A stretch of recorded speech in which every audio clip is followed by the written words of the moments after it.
guys, yatimbotaura nenyaya social media hate. Yeah, unondinyatsoona kuti it's reality now, realistic. Zvekuitika kushwa kudira munhu acid over social media. Zvakaoma.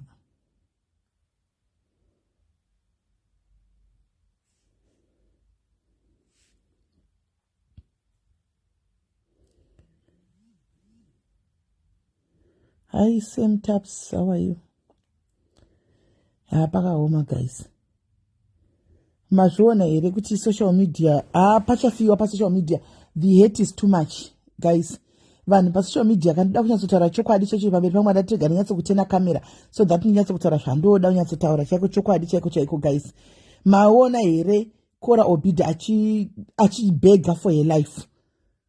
She was begging for her life. Andichika kubega kukangana kuti ndiri pakamera achibega life yake achida kuatakwa a fellow woman, a fellow black woman anga achida kuataka over social media, over Facebook. Come on, we all know guys kuti Kora hatukani nevanhu. Kora kubva zvakangoita divorce yake nemurume wake chete, murume akatanga kunetsana naye achigwa naye nekusaidi. Kwakangotanga kuita mahaters anobudikira asingazikamudza bva nekupi. Apa wese still munhu ari kunzi amataka dai anga ari murungu. Taitoti munhu abva atumwa nemurume wacho kana kuti varungu vari kugwirana pachavo. Ani mazvona. Taitoti varungu vari kugwirana pachavo. Zvino munhu mutema, a fellow black woman going to attack a fellow black woman over social media. Come on guys. Ruvengo rwacho ruvengo rudzii ende zviriko zvichaitika guys. Tasaimone even kwedu kuZimbabwe inside uko. Tarisai ma content creators tasai pa social media pedapa ruvengo riripo. Pane ruvengo rokuti unonyatsokuona kuti iya ichisiri social media. As much as people create content nenyaya dzinenge chiitika but iya ichisiri content. This is deep hate. Unotoona wega deep hate. Guys, mukaona vanhu vakusvika pakuti vanoheva a conversation kuita ma phone calls kuseri ekuronga kuti ngatiwise iningi. That is pure hate. That is pure hate. It's happening even pano. Yeah, it's very true. That's very true. That's very true. Saying, I open to not a social media, Facebook. And so Kora is trying to make a living, chat. She's trying to make a living and she succeeded. She's succeeding in whatever that she does. She tries by she works hard, just to get, traffic page kwake, and it has worked. Right? Now she's making money. Kwakuita fellow black people, the jealousy within us. Us as black people, tine jealousy chikisa ratinaro. And then these things, I'm seeing it even kuside kwedu ku Zimbabwean community. And muskana we ex yake mu black. I don't think she's got anything to do with that. Hanambontsana nemskana we. I'm going to go feni chechayu. And mashwara feni chechayu kungoti a fellow sister atongorwadziwawo kuti she's making it ku America ari mwana chidiki and zvongodaro. And mona, it's too much guys. Even ku Zimbabwe inside hate iriko. Ndakukudzai ukaona vanhu personal dzinotaurwa dzinopindigwana nevanhu kuziko unoyatsotona kuti this is hated this imi kungoti maybe amuzvioni comment section because imimi comment section you are busy chasing kunonakidza muri busy chasing entertainment so sometimes amuzvioni you don't sit down and think kuti munyatsona kuti what is really happening here because munenge muchoti uri kunakidza ndokwa munomanya muchienda ani mazvona munoziva kuti social media conversation anetwa kuseri munozviziva kuti people have time to plan kuronga kuti done for ningi must fall kuseri over social media. Do you know kuti majority of these content creators they don't know each other guys. Havazivani zvokuzivana in person. Anomaona in person atozivani zvokuzivana in person togona kuzivana pa social media patongoseka pa social media but in real life atizivani. But panoitwa ma conversations kusere kunzi ningi ngaparare pago create kwa nyaya dzekunyepa. I'm happy kuti zvinozobuda hazvo paya andi mazvona kuti dzimwe nyaya dzinge dzichokwadi dzimwe nyaya dzekunyepa andi mazvona asi pazvinenge zvichitika munenge musinga understand mimi ma comment section munenge muchiti haande zvekunyepa hande zvekunyepa. Zvinoitika zvinhu izvi. Vanhu vanotourayana. Kukuvadzana chaiko chaiko. Ukaona tichigona kuita mweya wokuti we are going to write my emails. We want to write a petition kuti ningi ngatimudi munyika muno. Nyika isiri yamai vako isiri yako. That is personal. That is personal, guys. Do you know the personal? Yatove personal. Yatove personal. Kuti hapindi munyika ina fangu pinda munyika ino kuti itoendisa kutodai so. Itori personal. Zvokutodaro. Mufunge. Dzengi dzatove personal chaidzo zvokutodaro.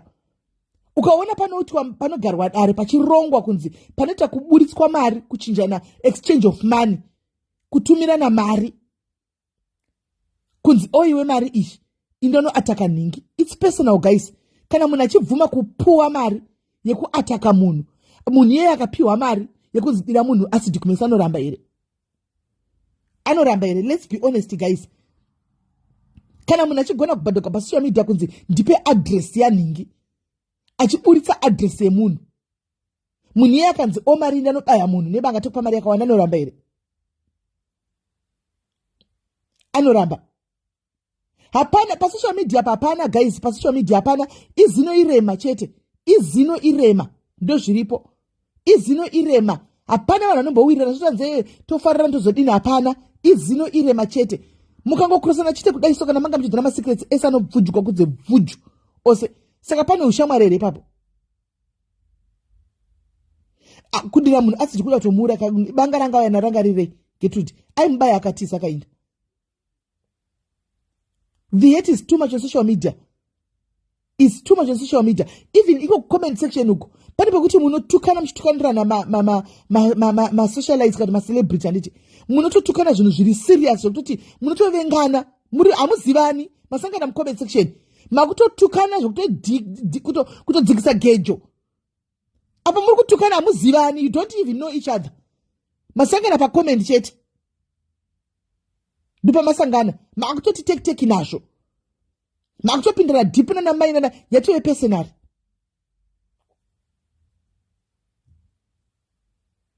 Yatove personal.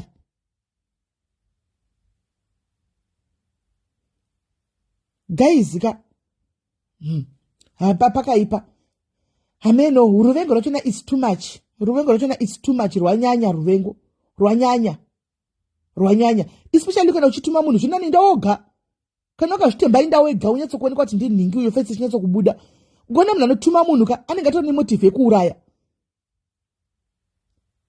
Anenge atori motive munhu anotuma munhu kana motive yekuuraya because he is the person is behind the back. Ari kuchanisa munhu front. Kana kuuraya panourayiwa na ipapo. Panofiwa. Nekuda kwe hate, guys. Pane ipa social media chambanya kukosha mari yacho imari. Yekuti vanhu vanobva vavengana kudaro munhu. Inise kuZimbabwe ndambotaura about Zimbabwean community. Inozondishamisa kuZimbabwean community. How much is the money yazuka yekuti vanhu vanosvika pakuvengana kuita personal kudaro? Imari. Do you know kuti masters aya emasensi? Ndambokuudzai, guys. Do you know kuti masters aya? Masters masensi. Indakaenda ndoga kuna evidence ndabona andina kutuma munhu. I went there and ndakatokuudza kuti nchida una evidence my chinanga changu was kumuonesa kuti kuda kutomurova, kumuonesa nekuti munhu andaiwira naye wanetose muningi kuti usatamboshira zvinhu zvakadai so chifunga uzikampa unogara unosvikirwa wona ndasvika. Wona ndasvika. Iwe unofunga dai ndaida cheko chako chomutamba coward cheko ndaimbomuendera. Ndaida kutamba coward cheko handaimuendera. Munhu anoenda kumashows anonetsa kubata. Anetsa kuwana. But ndakatoenda ndiri ndoga ndiri pa live ndichitoonai. I wanted to show her kuti usatembe kuti unosvikirwa hauzikamwe paunogara chete. Ndaida kuzotamba coward cheko guys. Paingoitika zvinoitika zvokuti maingozotiko chimo momunongana nevanhu vasina mosoti pamwe ndiningi ndakati duku zvangu nditoriko ndikabaya live ndiri kuRustenburg. But no, because my chinonga changu chasitokutomurova chechi chekunomutadzisa semunhu andaite muningi wangu kuti dzidza lesson. Learn, let it be a lesson. Unfortunately, vanhu vanotora zvavanoda saka tongozoti ndikoko. Andimazviona. Zim community yave nehated isingaiti. Hatizivani and hatifi takaonana pamwe pachona, but ukaona kune vamwe vanhu kuti unotoshamisika vanhu vakuru chechewo pasocial media vanomera mazita evamwe vanhu pamuromo pavo kuti achitaura sentence agoni kupedza asina kuti nhingi chakati. Hazviiti kutaura chinhu asina kuti nhingi, vanoziva life yako kudarika iwewe muridzi wayo. That is personal now. Haisisiri social media. Haisisiri social media.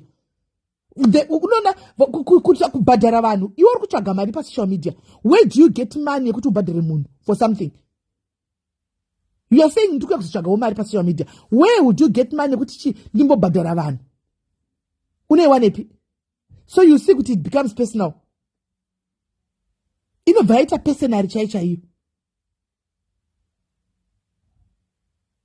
Kubhadhara munhu kuti ndipe address yanhingi. Ndoda kumutambisa rafu. Kubhadhara vanhu kuti ndipe information yakati. That's being personal. It's still social media. It's no longer social media. And kana ukaita timu rekuti hauna kujoina zvigure yedu Zim community ishi. Ukasajoina zvigure ka unogara uri patai, vanogara vakuataka, unogara uri patai, vanogara chikuplotera. They want to see you down. Toda kumuona ari pasi, ari down ushu. Ofuchi Zuckerberg wacho nemari yanenge achibhadharaka. Imari yake inokwana muchero mose mimi muri pana pa zvunga dango tinasuda kutovhura mapeji edu. Anongokupa idependi nokuti waita sei, washanda sei. Anongokupa mari yacho. And then ndakukuza ichokwadi zvenyu comment section imimi. Muri kunzwa? Zuka hana mari kuZimbabwe ni community uku. Hakuna mari inoshamisirana. Munoona vanhu vanoita mari pasocial media apa. Taiti nemukadzi wake waya. Because avo vakavhara YouTube. Muri kunzwa? Vakaloka kuYouTube. Ukaona munhu anopiwa medal yeYouTube kunzi wasvitsa 100,000. Handika vakabva valoka futi social media. Handi muri kuona? Ndio vanhu vanobhadharwa. Vamwe ma-content creators ari kuZimbabwe. Even wema-comedy chaiko. I'm just trying to show you. Handika zvamunenge musingazivi sometimes. Let me take an example of nditi mhosva. Mama V. Anoona. Mukona following na Mama V. Mama V mari yake iri kuYouTube. Handi muri kuona nekuma adverts mabasa anopiwa nevanhu. Pasocial media hana mari anoita. PaFacebook. Nekuti Zim iri pared list. Anti muri kunzwa? Haibhadhari Zuckerberg habhadhari kuZimbabwe. Saka maZimbabweans ese vese ma-content creators mari yavo vanoita kuYouTube. Vese vana vatination mari yavo iri kuYouTube. KuFacebook vanozongoya kuzopusha ma-views kuti aende kuYouTube. Anti muri kuona? So unotoshamisa even vamwe vari kune nyika dzinobhadharwa ora South Africa inobhadhara. Anoona inobhadharwa naZuka. But havasi vese varume vari kuita ma-content creators ari kubhadharwa. Mapeji mazhinji ane ma-red flag haasi kutobhadharwa. Haasi kutobhadharwa zvachose mapeji mazhinji. Kana achitobhadharwa masters ndiwo anenge achibhadhara. Ende kuti uwane $1,000 yekuti kuna Zuka unenge waita 100,000 stars. And it's not often kuti unoita 100,000 stars. Ndiani anokupa 100,000 stars every day? Ndiani? Mareels anonzi mareels vazhinji. Mareels because of content yekuti munhu anenge achingopostawo icho, posta muti, oposta imba, oposta garden, posta poto achidai. Anoona? Kashoma kazhinji kacho haitombori mari yekuti inodeserva kuti ungatoti panofanirwa kuti pakuvare munhu kana kuti paite hatred yekuti vanhu vanopedzisira hamutoti mukasangana murodhi hamumhorosani because pane ruvengo rwekusocial media. It's not even worth it. It's not even worth it.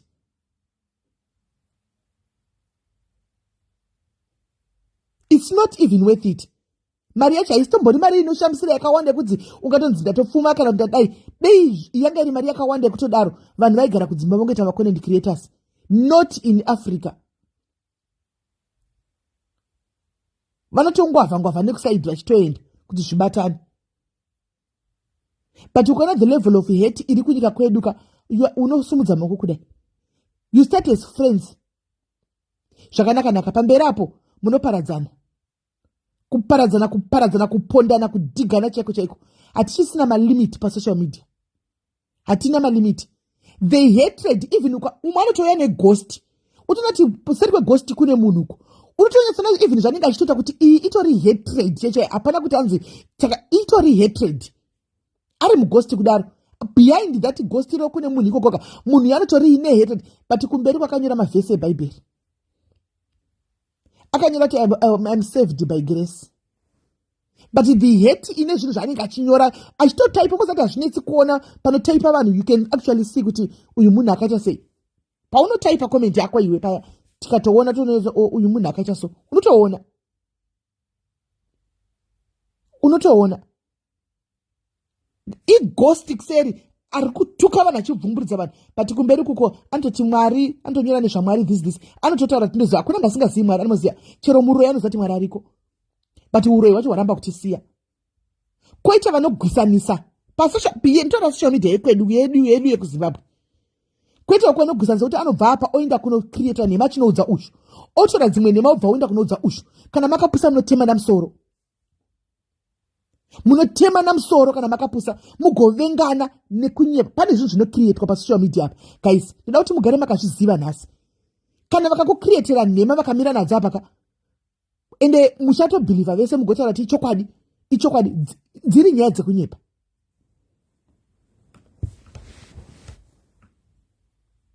Dziri nyaya dzekunyepa. Vanomira panzvimbo kumira kudai sokustika kudai, zvinozobuda after 2 years vanhu vakanga vati paya pakazodai papa tainyepa taidai kugwisanisa. Pane mumwe one person andainza achiti kwandiri ndida kutoti vaparadzane chete, ndichatomeka sure vanoparadzana chete, ndichatomeka sure kuti they are going to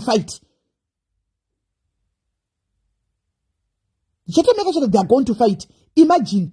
So achanocreata nyaya onoudza ushuku, obva kunocreata nyaya oenda kunoudza ushu nyaya. Andika imimi hamuchabvunzani, makutongomarana nezvinhu zvekunyepa. Comment section inenge chione pasaidi chiwedzera fire zvinhu zvekunyepa. Social media pachafa vanhu apa.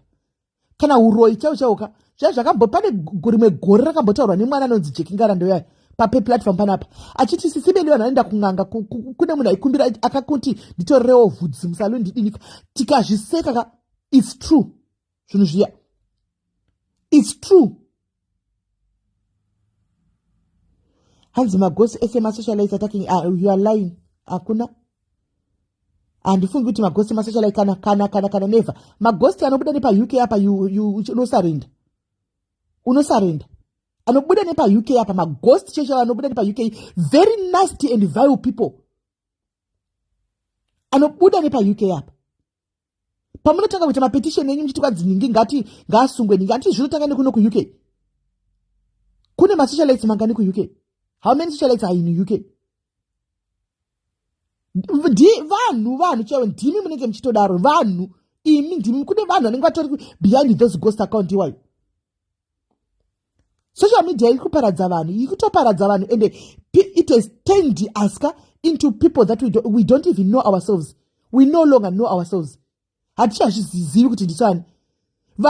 Vafundisi cheche vafundisi vakaordenwa chaiko because of social media varasa unhu. Hatichazivi kuti mufundisi kuti asi mufundisi. Social media yazara hate. The next minute tiri kurumbidza Mwari, the next minute tikuya kuzotaura zvinyadzi, the next minute tikuya kuzotuka apa tine kola dzechifundisi. Social media is going to be the end of us. Pachaurayanwa vanhu pasocial media, pachaparadzikana vamwe vazhinji chako vazhinji venyu comment section ukako mukaita hama dzinokuzivaika dzinovhunduka kubata musoro kana mai vako vakaona comments dzaunonyora vanobata musoro kuti handina kukudza mwana uyu, asi mwana wangu uyu. Comments dzatinonyora kana tava pasocial media apa takanganwa, tafekwa zvedu. Kuita kunge munhu akabva kumba kusina kuvanhu, but kumba kwenyu kune mamorals chaiwo kuti tinoziva kuti kumba kwedu kune hunhu, kune tsika dzese. Mai vanga is a no nonsense person, but kana uri pasocial media pane mweya uripo. So there's a spirit that is on social media that dominates kuvanhu. And if you're not going to taura pano pa diaries, and if you are not very careful, this spirit is going to destroy us. Social media has destroyed marriages. Social media has destroyed the kids. It has destroyed the verse. Social media. It has destroyed the munwese. Shanda Shona, I never said I am perfect and I'm holy. I never said that. I never said that. But what I did in if you look at me these days, if you look at me these days, I'm a one-person solo. I'm a one-person, one person who goes, I'm going solo. I go solo these days. This is the reason why my platform is Shona, whatever, Shanda Shona. This is one of those reasons. Because the kinds of donut no, ndatoparara inini, ndatoshka pakuparara. Kudenga ndida kuenda, asi ndiri kuparadzwa nechinhu chisingatauri. Haundione pose pose, ende haundione ndichituka. Haundione ndichituka, haunambondoda, ndiudze pakambonawo ndichituka. Handituke, I told myself, chinyadzi, I told myself kuti Mwari, makati kana one party yebody yako ichikuita kuti utadze, ibvise. Cut it off. Rurimi rwangu ndogara chiti Mwari, ndonamatira rurimi rwangu uru. Rusave rurimi runobuda moto. Ende ndikuto Mwari ari kutondigonesawo paarea iyoyo. Pane chiri kutadzawo Mwari chapagadzirisa Mwari. But the social media is the downfall yevakawanda. Shanda shona ndomboona macomments ako unonyora. My sister, you need to repent. You need to repent. Shanda shona. Social media is an app. But you are a human being. You one day you kana zvaizoita kana kuti zviriko zvechokwadi kune kwatinoda kuvavarira kuenda. Social media will be the downfall of us and the end of us. I mind my own oko. So this is the reason why I ran away. I came here, I told you know what guys, I've decided to block. I block. Zvimwe zvinhu zvakawanda zvikondidarika because ndotozopari dzinotogwanya nesingadozivi because then ndisiko ndotozobvunza kuti inyaya chii chaitika ndotozoudzwa especially kuma WhatsApp group uko kuti kune nyaya yakadai then ndiri murima and it's working to me because nditori ane peace of mind yangu. Ndikaona somebody akuda kuita come after me tasanganawo kana pane ndambotega ndimbona kutandarawo nevamwe akuita come after me, I avoid. Zuro musuno unoyi takaenda pasagwa paingotaugwawo nyaya dzeuya mukomana uya yapadhi tungotaurawo somebody wanted to come after me ipapo Sabina akatouya, she was coming on to me straight away. You know what, ndakati I'm not going to give her the chance. Mwari ndibatsirei, it's something that I said in my head, mwari ndibatsirei pane zvakutsvaga ndakangodonha ndikati you can say what you want my sister, handisi kuoneka kubloka, go ahead. Akataura zvaida ndikatobva palife iyoyo ndakazodzoka aenda. I avoided. But after zvaitika nhasi zvakakora obhidhika chokwadi ngatingwarirei vasikana. Imagine deyanga munhu uyu adira munhu acid kana kuti amubaya nebanga onzi afa wauraya munhu noda kwesocial media, munhu wausingasivi,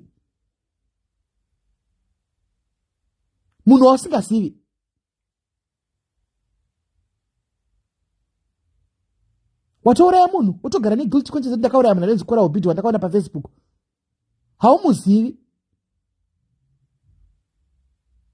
Come on guys, ndatongo relate hangu nezvandiri kuona kusocial media yekwedu kuti tinenge chiti kutamba ka handi i-content ka, but kunenge kusi imwe yacho haisisiri content. Pafea chako I know kuti inamba remaviews, igame remaviews, igame rekukudza mapeji, igame rekudini handi, but hazvindi benefit kukudza peji rangu risingabhadhagwe. Ndochokwadi pamberi paMwari. Hazvindi benefit kuita vanhu ndonzi ndoita vanhu 700,000 million people ndisina chandiri kuwana pazviri. Kungonzi ndine manumbers chete hanimona, but at what cost? At what cost? Nyaya dzakawanda kungoti hamusati nekufamba kwenguva muchazoziva zvakawanda nekufamba kwenguva. Zvinhu zvakawanda zvimwe zvamunomhanya kubhilivha nekudini nekutuka vanhu nekudika zvinhu zvinenge zvakatorongwa zviya kuseruku, zvinhu zvinenge zvakaro. Mumboyeziterera swaga uya swaga pane panombobuda musakaka, mumboterera swaga achikudza kana akutaura paya vakona achikudza kuti takambozvironga tikazodaitika anotaura. Mumboterera, musafunga tanenge chinyepa paya, vanenge vachitaura chokwadi. Takazoronga tikadai tikaudzana tikadai tikatiwe handi tidai anenge achikudzai chokwadi swaga uya. Kana muchiziva munhu swaga uya hanyepi uya anenge achitokudzai chokwadi. This is why I always say kuti be very careful paunotaura, even ukaona wafoni yesocialite yapinda kwauri, they record for a living. Mozviziva haisi secret iyoyo, vanokudza kuti so we record for a living because igame remanambers, igame remanambers, igame remanambers. saka pakaita chinhu chinenge chine V11 chine authentic hanimona mese munobva mamhanya kuda kuenda kunonzwa hanimona. The reason why I'm very careful ndakafonerwa senamboita recording yakabuda ichinzi yabuda recording ichinzi tachitaura nhingi tichite I'm very careful handitotauri nezva anyone navo kana vakauya kuseri. In fact handichina wandotaura naye kuma inbox kuseri, just to save yourself from all this hatred and what not, because panobuda hatred panobuda nyaya dzakawanda dzimwe zhinji dzedzo dzinenge dzekutogarikwa dzekutobikwa kana musingazvizivi imi momhanya nadzo kuti hai ndizvo nokuti comment section kazhinji inoenda kwaenda mhepo kwaenda mhepo ndokwainoenda ishuwa nyaya yekuchokwadi mozoziva zveipapa yakuti zvanga zviri skiti mashandiswa yanga iri skiti yanga yakarongwa imi matora masaidhi matukana mavengana matoblokana yatoipersonari kai kana kuzonzwa iyi kuti hasi zviso zvakaitika makatukira munhu mahara chokwadi chizobuda zvacho papa after 2 years and nobody cares to go and say takazokutuka pai tikazodai. People they just move on as if hapana chiripo chaitika. Ndo utsinye wacho, ndo utsinye watinawo mazimba. Mozati social media ndiri kuzvipita zvakare nhasi. Kune vanhu vari kuita mari nesocial media, kune vanhu vakakireta mafan base nesocial media yeBM vari kuita mari chaiyo yakasviba nesocial media, vakauya kuzotsvaga mari pasocial media. Koti umwe akauya kuzotsvaga nyaya pasocial media nemakuhwa pasocial media. You never make money. Haufi wakaita mari, uchingori munhu kungonzi ndiblog uchingoposta makuhwa chete, mari yacho haufi wakaienjoya ende haufi wakaiwana, haufi wakaiwana. Comment section, people are making money in social media. Pama platforms, go and sell your things. Create groups yamunotengesa zvinhu zvamunotengesa. Itai zvinhu zvamunotengesa muchitengesa matuntu enyu kumapage kumagrupu muchidini. Anti mashona. Pane chorine vanhu vatotonyatsoziva kuti vanotogwisanisa. Pane vamwe mai vokuti vanogwisanisa vekuti handitauri zvangu mazita, but imi ndishitaura dai munotoziva. Wokuti anogwisanisa ukangoita upcoming auya mai avandatanga vauya nekwauri vachikunyudza zvokuita paFacebook. Utangonzwa kunzi ataka nhingi kuti ukure wazvinzwa bata nhingi, saka obva wapuwa mapoints unotuka uchiti zvakati wopuwa mapoints. Iye anenge ari kuseri, iwe otambiswa front because ukuda kukura. Woenda kumberi uchinotukirira uchinodini because uda kukudza page, uda kukudza page rako. Kuna mai vanotogwisanisa social media zvinozikamwa. Even tingati kune chikwata, pane chikwata chidiki chinogwisanisa social media ende hamusati mazviona ka muchazozviziva zvenyu kumberi uko. Kana musati, if you don't catch it, forget it. Kune chitori chikwata chokutoti chitori chikwata chemamai makuru, mamai makuru, ma40s anoti akabva oenda uko onorumira obva oenda uko onorumira obva oenda onorumira uko vokanda mechisa kudai so votungidza kudai so handika vope imi mopedzisa.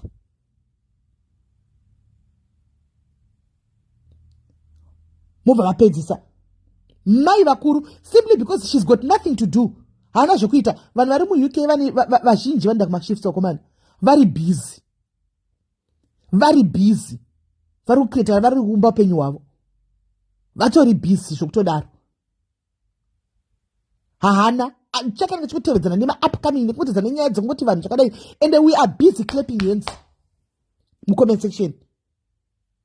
We are busy clapping hands mucomment section kudai so kuti vam oto umwe achikwanzi ndomuda singaiti. Like really, you are not okay upstairs. You are not okay upstairs. You are not okay upstairs. Kudhumanisa kunoita vanhu musoro ndokwanenge uchindomufarira zvisingaiti. Zvinobuda mumuromo macho kuti unyatsofunga kuti come on, like mai ava vachitaura zvinhu zvakadai mumuromo mavo vachibudisa zvinhu zvakadai vari kunyatsonzwa sei? Is she okay? Is she okay?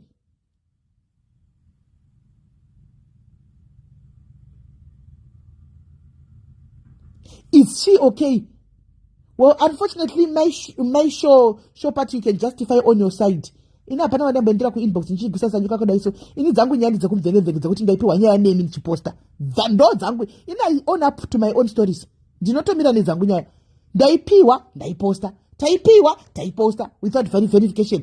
ndo dzangu nyaya. And in the process nyaya dzimwe dzekupiwa idzi dzanga dziri dzefeki dzaizoita kuti vanhu vadestroyane. Ndo kune nyaya dzangu ikoko, ndo kune mhosva dzangu, ndo kune mhosva dzangu ikoko. Ikoko kumvekenzeka ikoko 2016 ikoko. Ende ndinotomira nechokwadi changu, ende ndinotomira, ndimborambi mhosva dzangu, ndinotomira nadzo. Ende handimbozviti mutsvene. But the social media is the downfall of many of us, as I said. If we are not careful, people tatopanduka nekuda kwe social media. Kumba chako chako, tichazara chokwadi chako chako, kumba chako, hauna nguva utarise vana vako, nokuti unongori pamakuwa kuti ndingasarira kumakuwa. Unoto nguva yekuti ubikire murume andika zvakatsva, nguva yekuti ubonde nemurume wako kumba. Saka social media isikuparadza here marriage. Nguva yekuti umbogara pasi nemurume wako muchiona bhora nemuchitaura nyaya muchinoga zvomba menyu, hapasisina unenge wakabata phone kuti ndingasaririri. In the process murume akunoita girlfriend akunotsvaga kwanonopiwa attention, because you are no longer giving husband attention. You are no longer giving husband attention. Attention yako yese yazara pa social media. In the process murume akunoita girlfriend, kwa kuparara kwemba haina here kuputsa here imba yako social media. And you know kuti I'm saying the truth. Vakawanda venyu right now mukunisana nevarume kudzimba right now nekuda kwe social media.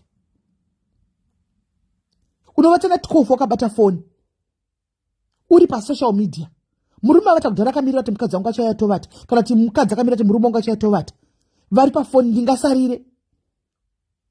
Kune guwa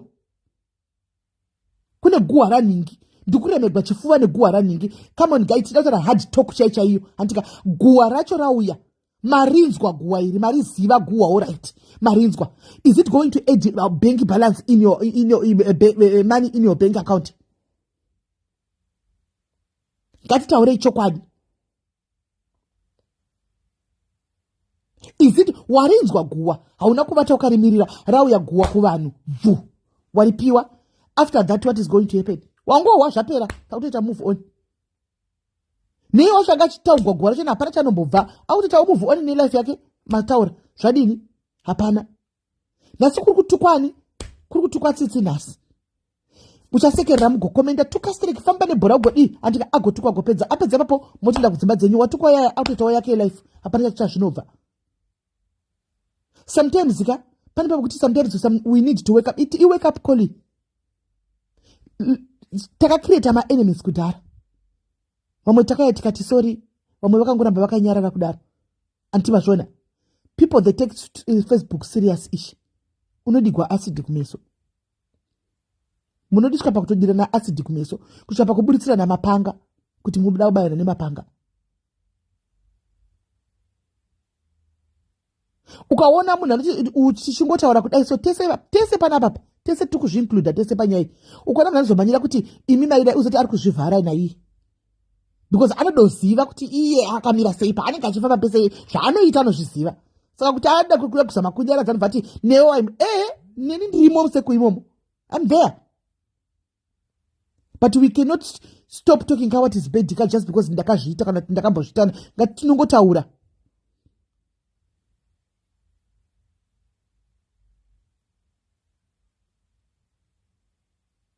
Unongotaura. Guwa racho rabuda rauya NG. Wapiwa guwa iwe bvura wapiwa guwa rauya rasimeliro wapiwa. Wodini? Wodini na NG wariwa guwa wodi. Rawedzera mari kumba wako harina. Rabvisa maproblems mba wako harina. Ratadzisa munhu weguwa wekudii hapana. Mangowa asaruta life yake kumberi. Ndopa ukadai zodzikisa pfungwa nezvinoita zvina basa. Ukadai dzikisa pfungwa dzako chake zvinoita zvina kana nebasa rese. Zvinhu zvinongotaurika iguwa chete. Zvinhu zvinongotaurika. It's just that kuti munhu achari kutaurwa mangoda kuwa but hazvina zvinotibatsira. Zvafanira kuti tongowa guwa rako. Tongoriwa guwa rako kuti akwaita guwa renyu. Tongoriwa asi chekuti hapana. Ragondipei hapana. Saka ndichadini hapana. Saka inzwa chasi kudla here hapana ari kudla. Saka dololo. Chokwadi chinodzikisa pfungwa chako chokwadi chaicho. Kungoti entertainment. It's part of entertainment guwa iroro haro. Hanomaona. but ngatitirege kutitadzisa kuti tisvike pakuti tite mapersonal hatrages iguwa tomada entertainment zvakanaka chose anomaona, but ngarirege kuti riite personal.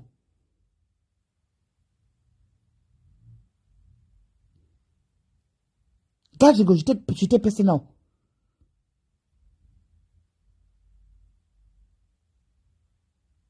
Rongotagwa guwa touhwa ipapo toseka tofara tapedza paabota zviwa bye muno ngatitike kuita personal. Kupinda personal narubva ndatoti ndakatomuvenga ndakatomumaka ukawa muna chiti ningi ndakamuvenga ndo rohlisa wedhiro rokuti ningi ndakamuvenga zvohlisa kuti ndakavenga ningi, because the word rekuti kuvenga it's a very strong word, very strong word. Ukaona wakuti wagona kuti ndakamuvenga uzive kuti zvatopera, final straw zvatopera. I can say kuti handifariri ningi pakuti ndakavenga ningi handifungi kuti ndizve. Amen. But maiona yaitwa kwakora ubhidugu, that is real, that was real, we were there. Tatakatarisa kudai kana kukomenda unotadza kana kukomenda cheko hanzi nabipa masocialize everything is personal hapana kutamba. That's what I'm saying, kuti kuipinda personal ikoko it's very dangerous because muchakuvadzana muchaurayana. Iyoyo personal iyoyo muchakuvadzana muchaurayana.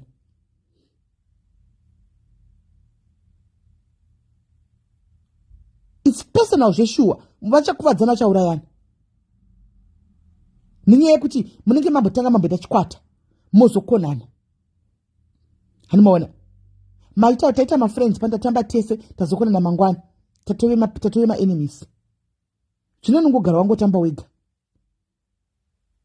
zvitori nani ungogara wangofamba wega hako gwendo kwakofamba uri one zvitori nani, because ukaita mafriends apapa nenyaya yecontent muchatokuzokonana chete pamberi apo makonana chete ka totozviziva hedu kuti kuchabuda zvakawanda zvichabuda nokuti hakuna vakambotamba vese pasocial media zvikapera zvakadaro. One day kugara makati vakatiyana chete, kutiyana chete every day, kugara vanhu vakatiyana chete. Iyo comment isho yataugwa naAnna kuti dei zvaitigwa Ketina, that's personal my sister Anna, that is not nice. Ndezvatiri kutaura. We will even to your way to munhu wasingafari zvakasvika sei, you are not going to wish bad on that person. That is wrong. Comment what you say, that is very wrong. Because they akadigwa acid nasi ari yawa kunyora comment section yeyi uchafara utadigwa acid anditi. Why? That is personal. Guys, pa social media vanhu tine matimu akasiyana. Mwe ndi timu ningi, and there is no need for you to fight and be enemies over the team ningi. Ndichida kudza ichokwadi hard talk chaiyo. Do you know kuti pane vese vazhinji vamunenge muchiti ndi team ningi vamuri kuvenga ndana nevanhu nemunhu anogona kubatsira mangwana hapana nokuzivai. Wokuti nhasi ukaita problem anouya, they don't even come, they don't even know you. But uri kukonana ne-fellow sister yauna yemu South Africa over one person wokuti ndiri team ningi munhu yeye mangwana agona kubatsira kana kuita dambudziko. Muri kutokonana kutopinda mapesa kutopinda deep over a person who does not even know you. That's how it is. And ampafungi papo simply because you like Melly does not even know you. Hatokuzivi chero katouya kuinbox handokupinduri handikuzivi, but you are busy creating enemies uchitukirira vanhu nekuda kwangu. Is it worth it? Pindurai tinzwe, is it worth it? Ndandisingaverengi macomments. Pindurai tinzwe, is it worth it? Unogara nemunhu mu-UK yuko unogara kuda kuchester Sheffield kumogara muri tiko koko motovengana utokona nemunhu kuti mangwana ukanzwa gwarigwa nemwana anogona kuita first kusvika kuti my sister toita sei over munhu wokuti akuzivi kana kumba kwenye hafa akakufushanyira mukatika chino kanzwa gwara hafa akazokona muhospital. Hafa akazokona muhospital kana kuti ungokunyorerawo message kuti naiwe ndawa kuti ndikugwara iwe uri kugara uri sei hafa kuisira message iyoyo. You are busy fighting, making it personals, creating enemies over that. Guys, it's not worth it. Listen to me.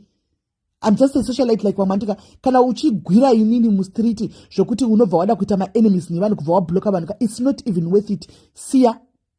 It's not worth it. Munhu ari kutonesana naye mangwana yeka can help you mwana wagwara uchinzi unoda kana kuti kidney akatokudonetera. Inini I will never. Ndotoda kuti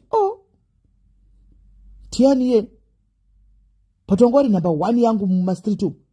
It's not worth it.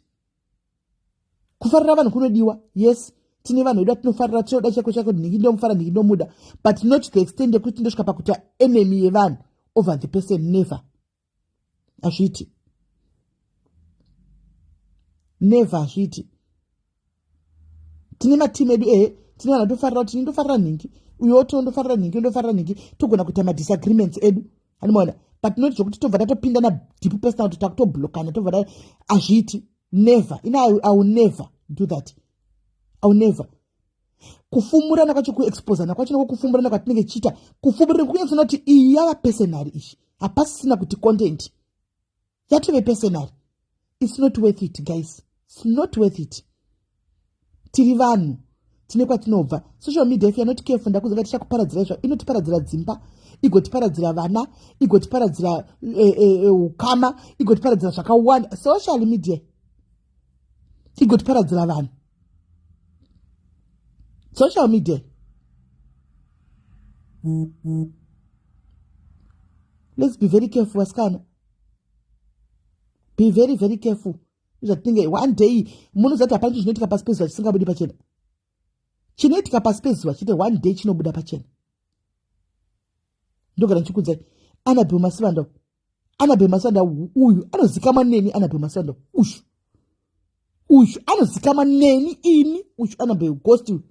In the sort who Annabelle is, but because it's not social, it's social media, and I've got nothing personal with you, and Dinaka and Chokutu Kudin, and even Pandaka Gondangoti Asima now, Hanmona, Panama December to Agamano, Shoktoda, Dangoti and the Manawika, Dakas of Chaka, Divana wana quite a few, Hanmon, including ye. Aripa do the Nepanda in the Panama town, the Paduza, Nepa, Jess, everything for the Dango Second Asima now, Yuka, Nezara Vanango Pirapao. But anaka na kwaka bozo wana mwana nchi mzoti achinzi sisimeli wakufuti diwani ndikasudeka but I know who she is. Ndoto ala pambele vanhu pano. I know who she is. Because takano pinda makonti maki yes it was illegal but I did it. Because ndandambo waona kuti wakati vana nombontuka vari kure zvakadii. Vari kure zvakadii vana. Then I found okay quite a few vari kuno na UK antika she was in SA. Antimaona. But it's nothing personal. Hey, kana utkudi tinongoseka tichidarika tichienda because it's not personal.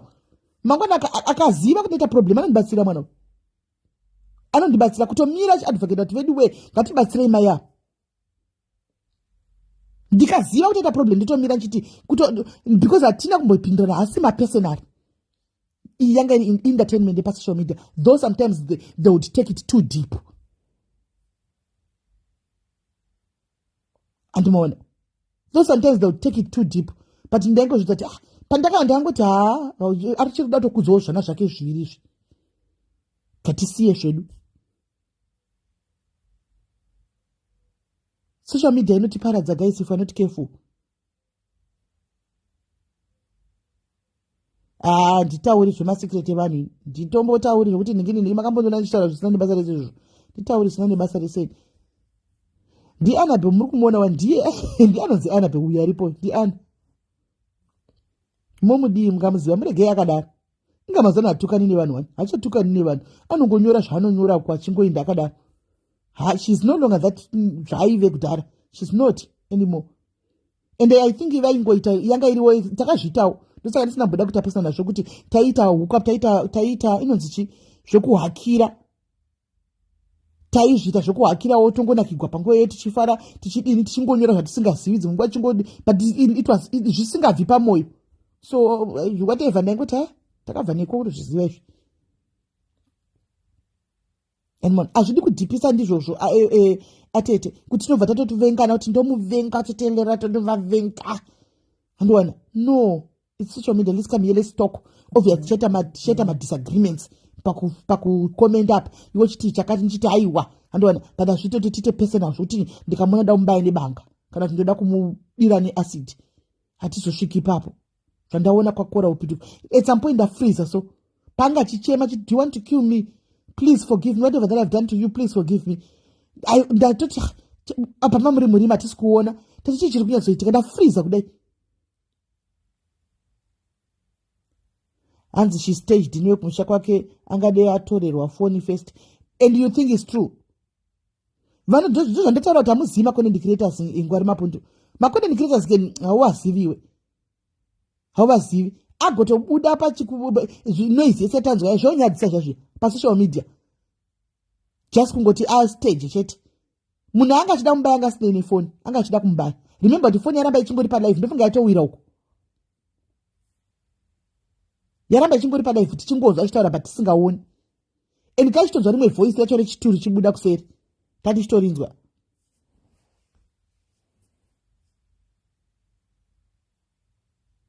titi ndatadza kana kukomenda ndafreeza kudai ndatadza kana kukomenda ndikati saka ndo pazvinotosvika apa techiti majokes mafanisi asi kwazvinozenda akusiriko pachandongozodira mwari ava vanoziva so vane kamwe kaunzira kavanoita kana muchizi hatide rudzokera mashure because ndisingadotaranya zvinhu zvevanhu but zvinhu zvinongozobuda papublic apa pasocial media muchiona handiti hatimbofi takazotsvaga vanhu kuti nditumire vanhu papi ndinde kune vanhu azodai ndozonodai ndikozonodai zvinodzoka bheki kwauri ndofunga you are learning everyday ndogachidza kuti life is a teacher muri kudzidza everyday I hope macelebrities and masocialites are learning too kuti zviro zvaunenge uchiita hako kane maviews akazara uchioneka it will come back to you. It will definitely come back to you. It will definitely come back to you. Social media, I mean. Say dear Zimbabwe, takaipa. I mean, waskana. Kenango tarangu nye ya kora yo ikuti. Munanogara kwa America uko. And the first time I go in London. Oshuka no kuvingwa ni banka na imwana. Kunzingaba kudakubayiwa ni banga. Dia asina kubata banga chekwa ishi. Dia asina kubata banga re anga chidabayiwa ni banga. Anga chidabayiwa ni banga. Ni munhu waunenge uchingoona chingo kudato mutu nyaya yekunzi wakasiya Justin kana kuti nyaya yekuti utamba wakashama pasocial media kana kuti nyaya hatichazivi asi chadosa chetikora hatukani nevanhu anogona ngopindura comment yanenge aona utoita move on hatukani nevanhu kora ndito munhu hatukani nevanhu kora saka undoshaya kuti ndezvei kana kuti ndiye kuti anenge achipuwa magifts here kana kuti ndiye anenge makambona tiwo masters adezukambo mavhara aita kuti social media yedu yekuZimbabwe vanhu vavengane masters waya aita kuti vanhu vavengane zukambo mavhara masters vanhu vamboenda kumabasa nokuti vanotovengana nyaya masters kuti uyapo masters akawanda uyazodai saka inotogona kutocreate hatred godo kutotukanana nenyaya kutovengana nenyaya dzemasters kuvengana uyu imimi mafans uyapiwa mari anti munopa vanhu mari palive vanhu vachiona uyapiwa mari ari kupiwa mari yakawanda ushu ari kutumigwa mari anomaona panotomuka godo rotomuka ari kupiwa mari saka kana ndakambopiwa mari inini panapa na ngwari mapundu ushu kana akambondipa mari mangwana ndikazoona ngwari mapundu akuenda unopa tete masiziva uyo mari yatove hondo vakandipa mari munhu wangu ngwari mapundu saka sei wazonopiwa mari uko muri kuona zvazvinoita patove neruvengo uyu munhu wangu anokanda masters straight panapa nhasi sei azonokanda uko tokangana kuziva kuti pasocial media we don't own people guys we don't own people pasocial media these people are the same people who goes everywhere kwaita entertainment kwangotanga entertainment chete vanhu tomhanya izvozvi ukatonzi teterishas atotanga vanhu tomhanya vachinda kundosara ndichitaura kuti nevanhu 3 pano vakabhlokwa kateterishas because vanoda entertainment saka whether iwo hautaudzani nanhingi uchaona vanhu vanogara vari pako vari panhingi uyu vari kutsvaga entertainment havana ine zvakawanda zvokukonana kwenyu zvavane nazvo vari kungodawo entertainment pasocial media no one owes anyone people they go everywhere kuzanenge vatsvaga entertainment ndiyo vanenge vachida ngatiregei kudhipisa nekuita mapersonal guys social media yaipa vanhu kutourayana nenyaya yesocial media, kutourayana chako chako nesocial media. Pane grudge, pane ruvengo. Munoona kwai pisi inoitwa nhasi, mangwana zvonofuma pisi yapasisina, ndipo unotoona kuti zviritori pese nawo. Hapana, indakamboitigwa pisi ini, pisi chaiyo inambopedza vhiki. ndakamboenda kupisi offering kwanzi pisi, tikaenda kupisi offering haina kupedza vhiki. ndipo ndakaona kuti haiwa tiri kutamba mafanizi majokes. Hapana, haina kupedza vhiki pisi. Tatofuma ndakutukwa uku kuitigwa live. I'm like kota kuzvatinotoavoida kutaura zita racho ravo kuti tipaite pisi. Saka ndezvekunyangarana chete. Hapana chinodzi pisi pano. Ngoita yaunoita kana ungoda kuzvipedza, block everyone and move on wega uchiita zvako zvozvo. Handiri kungoita zaro bho zvekuti twako uri wega kukona uku. Musoni nangofunga ndanoda kuenda pane vamwe ndoenda hangu kunoona kanindo. Kana ndaona kuti kuri kutaugwa zvekuti handisi kukwanisa kupindura, ndotobva ndotamira pakune koridzwa music ndoinda. Andimaona just that. Ilwe nangoti taure nenyaya yesocial mafuriza ndaishara chokwadi. Kwana vanhu manyanya kufuriza kuti zii kudai, aiwa ndanchikudza chokwadi, ndaishara chokwadi. Mabva mafuriza kufuriza chako furiza chako chaiko. But anyway guys, inotambika. Mazvionyera nditi macomment section musanyanya kuita too deep muchituka vanhu ava. Mumwe venyu mune mareal accounts, unosanganikwa newe nemunhu anenge uchituka everyday musocialite akakudira acid. Unotambwa kawadi uri kufeini kudaro muchitukira, unosangana kuti unookada ukazikamaka unodigwa acid kumeso. Kutambwa kawadi chaicho, kurohwa, kudambugwa zheve. Tikomenda iwo muchiziva kuti tikunde zvepasocial media tikutamba. Nditi pane ranoda kutaura hake anything guys, pane ranoda kutaura anything.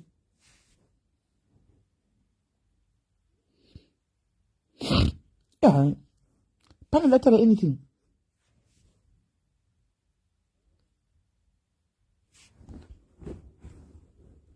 Pane ranoda kutaura anything here guys. I send a request.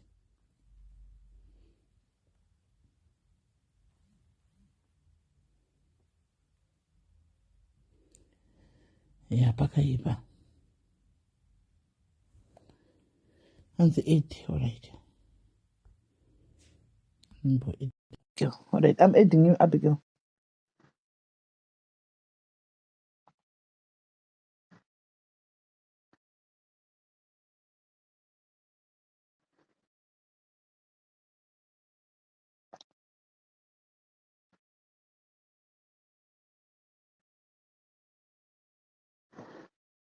Abigail, I'm adding you.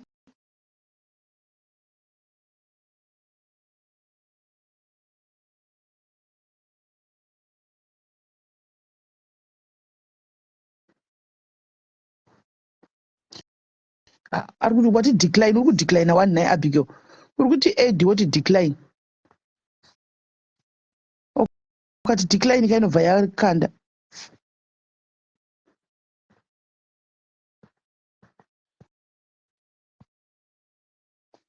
Ukati decline inobva yadecline. Uyanoisawo angry face pachicomment, automatic comment ichazuka uri right. Are you okay?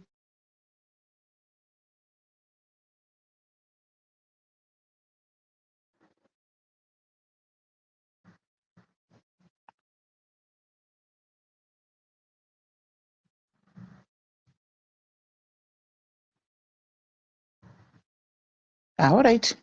Bo guys, tobatana time. Titika. Tobatana time. Tambotaura hedu. Tobatana time.